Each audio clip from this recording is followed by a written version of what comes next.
Suportado ng mga lokal na pamahalaan sa Central Luzon ang grassroots participatory budgeting process ng gobyerno. Mahalaga raw ang papel ng mamamayan sa naturang pulisiya na kasagutan raw sa mga kinakailangang proyekto mula sa barangay hanggang sa mga probinsya. Kasama sa pagbabalita, Alerto Alisto, si Aislinn David.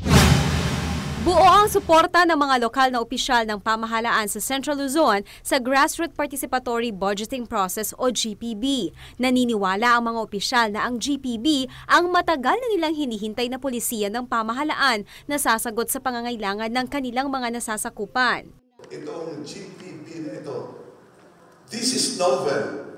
This is a classic example of people empowerment. This is a classic example of transparency. This is a classic example of incorruptible activity. Kasi po, kayo mga may namili, kayo mag-monitor ito. We have to support this. Because this is good for our people. From the bottom up, tayo ng mga tao ang nagsasabi kung anong kailangan natin.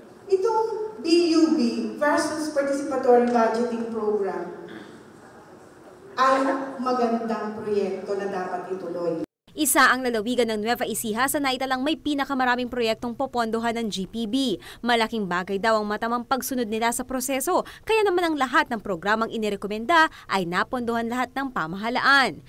Lahat ng reglamento na kailangan ipatupad, sinunod namin, kaya nangyari. Aking ipinagmamalaki, hindi kami nag-ulit sa lalawigan ng Nueva Ecija dahil naaprubahan agad yung aming sinumite.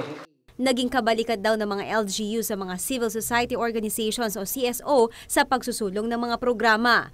Hinimok naman ng miyembro ng CSO ang mga mamamayan ng rehiyon na aktibong makibahagi upang maipagpatuloy ang grassroots participatory budgeting process hanggang sa mga susunod pang panahon.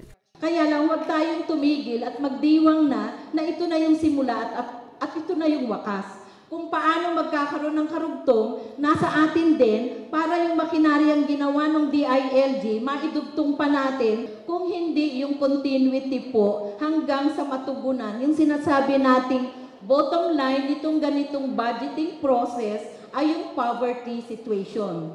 Yun ang bottom line po niyan. Mahirap kaya kailangan maalpasan ang kahirapan.